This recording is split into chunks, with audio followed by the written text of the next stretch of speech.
your Theory podcast. Yeah. You and Kim Coates drop weekly podcasts. What a mess.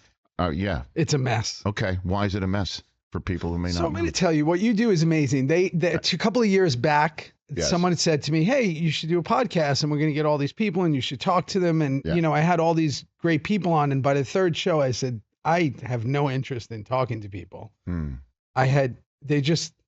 It was like canned answers and no one was like being themselves. And I said, this is ridiculous. So I'm just going to have my friends on. Mm-hmm. So I had Kim on. And when Kim was on, because this is still one of my closest friends, I realized we both hadn't really watched Sons of Anarchy. We'd seen a few episodes. So I said, why don't I scrap that and we'll just watch Sons of Anarchy and talk about it. So we did, but we thought, wouldn't it be cool if we don't watch them in order? Mm. And that was a terrible idea. Yeah, because by the way, that was my like right there. Like, terrible idea okay. because we would watch like episodes in season 3 and go, I wonder why would he do that? Why would that happen? And the audience. But you lived it. You didn't even remember yourself. I don't remember anything. No, I'm a goldfish. I don't remember anything. I won't remember this the second I leave here. That's okay, it. Theo Rossi, I get it. So then we started, after when we got to season 4, we started going in order and we talked to everyone from the show and it's become this incredible thing. And then we do Theory, which was the original, now as the side thing where I just kind of talk about things that make no sense. Okay. All right. Yeah. What did you mentioned your mom earlier before. What did she think of Sons of Anarchy? Theo It's Rossi? a little violent for her. It's a little bit too violent? Yeah. Okay. She wants me just to play nice people. Well, so what's happening with that? I'm starting to. There's things coming out where I mean, don't let Emily the criminal fool you. Okay. Yeah. Very good.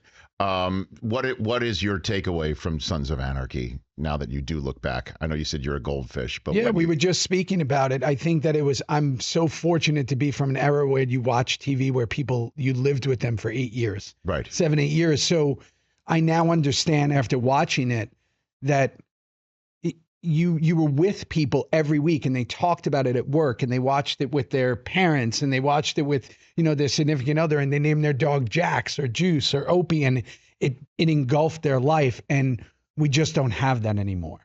Mm-hmm. We're consuming shows very fast and we don't have that connection. If we almost forget about it because I think somebody just said there was 600 scripted TV shows last year. So I'm fortunate that there were these shows that Sopranos, The Wire, Oz, Breaking Bad, Yes. Sons, that were kind of these weekly and kind of hit the zeitgeist type thing. I was just saying, I was in Bulgaria, doing a film and there was someone with the Reaper on it, like the Superman symbol. So it kind of traveled and became something. So I'm really fortunate to have that. And it's a great and most amazing fan base in the world. Well, there is, and there is obviously the streaming community where people who maybe didn't see it Now and go back. experience it the way that you just lamented that many people don't experience shows anymore. They could binge it, no juice, literally within 72 hours and run into you in the Which street. is really hard because they weren't kind of made for that. It was like, I can't imagine that emotional roller coaster of going to the next episode, the next episode, next episode. I think that having that break, which I think we're starting to go back to, is kind of nice. You have a moment. Although, my wife and I just spent the weekend binging Yellowstone, which we didn't get into, right here on Peacock. That's not why I'm saying it. Right. Get something extra in my check. But when we went from the end of season 1 right into the start of season 2, I turned to her. I'm like, how lucky are we that it took us 10 seconds to get into something that somebody waited like a calendar year for.